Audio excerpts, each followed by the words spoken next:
Ngayon ho, mga boss chief amo, sir, eto naman po kay Inday Sara Duterte ho, mga kababayan. Nako! Biruin mo, ang aga pa ho nito ha. Ano pa lang ho ngayon? Um, ano pa lang ba ngayon? 21 ng January po. Naman po, January pa lang ngayon mga kababayan, pero umaatikabong kasuhan na ho mga bossing. Ikaw naman ang i-vlog nila, Mark. Oo, ako naman iba-vlog ano. O eto, walang kakwenta-kwentang congressman, walang kakwenta-kwentang senador. Eh bago tayo umabot diyan, sabi ni sabi ni Sir Danilo Espejo, "Bagman mo ako, idol." Naku po, aabot ba tayo sa puntong ganyan? Anyway, pero yung Attorney Claire Castro, pipilitin ko, aaraw-arawin ko, i-vlog yun na tumakbo para sa pagkasenador. Anyway, eto na po, no? Antonio Trillanes IV versus Inday Sara Duterte. Magandang umaga sa inyo lahat. Kami ngayon, nakasama ko ang Silent Authority movement upang mag-file ng kasong plunder, graft at malversation. Kasong plunder, malversation, no? Laban kay Vice President Sara Duterte. Kasong plunder at malversation laban kay Vice Presidente Sara Duterte. Kasi mga kababayan, nung taon ng 2025, ito nga po pinapa-impeach, 'di ba?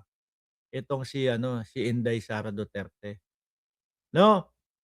Ngayon, ang nakikita ng mamamayang Pilipino, mukhang merong mga kumokontra, lalo na doon sa mga senador. Hindi nila ginampanan yung kanilang tungkulin na ang sinasabi ng konstitusyon na kapagka merong 1/3 o lagpas ng 1/3 yang lagda o nagsusulong kay Sara Duterte, kailangan lagpas ng 1/3 ng mga congressman, kailangan ang Senado maging impeachment court na 'yan. Ngayon dinribble-dribble kung ano-anong pagpapasa-pasahan ang ginawa, mga kababayan.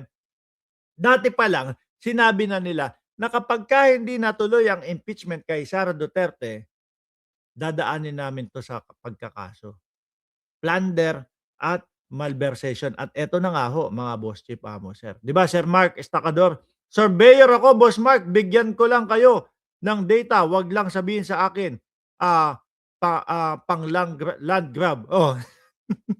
'Di ba? Ngayon eto, mukhang dito na nga po tutuloy. Bakit 'to, mga kababayan?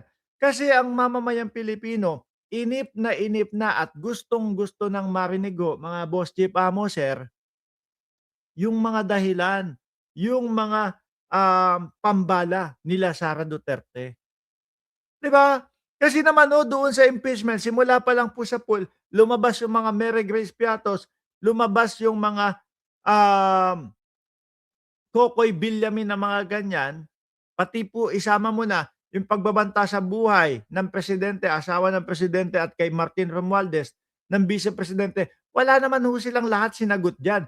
Ngayon ang mamamayang Pilipino, naiinip na, gustong-gusto na malaman kung ano ang katotohanan, kung ano ang depensa nung, side ni Sara Duterte na ating Vice Presidente. Kaso wala ho. 'No, pag-iwas ang nakikita natin sa kanila. Pag-iwas yung mga ginagawa ho nila, mga bossing. O paano yun?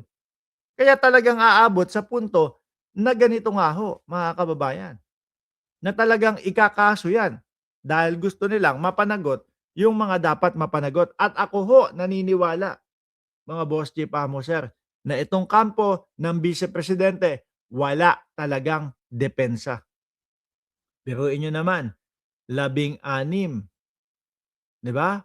Biruin niyo 16 ho, mga kababayan, 16 yung lawyer na kinuha nila, 16, 17. Pero ano ang sagot nila doon sa impeachment na isinusulong kay Sara Duterte? Ang sagot ho nila, mga kababayan, eh, hindi puwede o bawal ang isa, dalawa o higit pa sa impeachment kada taon. Pero ako ho, kung ako lalagay sa sitwasyon ng Vice Presidente at alam ko na wala akong ninakaw at tama ang ginawa ko, Hindi ko idadahilan 'yon. Pupuntuhin ko yung mga ini-issue sa akin, 'no, sasagutin ko yung mga ini-issue sa akin para sa gano'n, eh, pati pangalan ko malinis. Hindi lang yung "Uy, okey na, masaya kasi hindi natuloy yung impeachment sa akin." Hindi ako magiging satisfied do'n. Kailangan pati pangalan ko malinis at maipaintindi sa mamamayang Pilipino na hindi ko nilusta yung pera ng bayan. Pero hindi. Mas pinili yata nila o mas okey na sa kanila yung tipo bang, "Okey na, stop na impeachment, hindi na tayo sasagot." Pangit. Ayaw ko ng gano'n, 'no? At yung mga taong mga natutuwa dun sa mga gano'n, mga bossing, eh, yung mga kaalyado ni Sara Duterte na ang ginagawa lang ho ngayon mga kababayan ay parang puro panggugulo na lang po, 'no? Ang gobyerno natin sa pangunguna ni Pangulong Bongbong Marcos, ang gustong masolusyunan po, ang gustong mangyari po, mapanagot yung mga magnanakaw, lalong-lalo na po sa mga ghost project et cetera, mga boss chief, amo, sir. Pero hindi po maiiwasan na meron talagang mga manggugulo, na merong yung mga pa-epal lang ho, 'no? Meron pa nga isang senador, eh, hmm. Ang gustong gawing state witness, eh, kung sino pa yung isa sa parang pinakamataas o pinakamalala ang ginawang kasalanan, 'di ba? At kasama ay naku. O eto pakinggan niyo ho ito, si Senator Tito Soto ho o Senate President Tito Soto. Kumbaga parang ang dating sa'kin may sinasabihan siya na pa-epal na lang yang mga yan. Na nilang veterano, di ba? Ang tatagal na nilang legislator, Bakit sa Senate President's Office ipapadala? Pang media, ano silbi nun, eh? Yan yung ano, eh, yan yung press conference sa tingin ko nila Marcoleta, eh.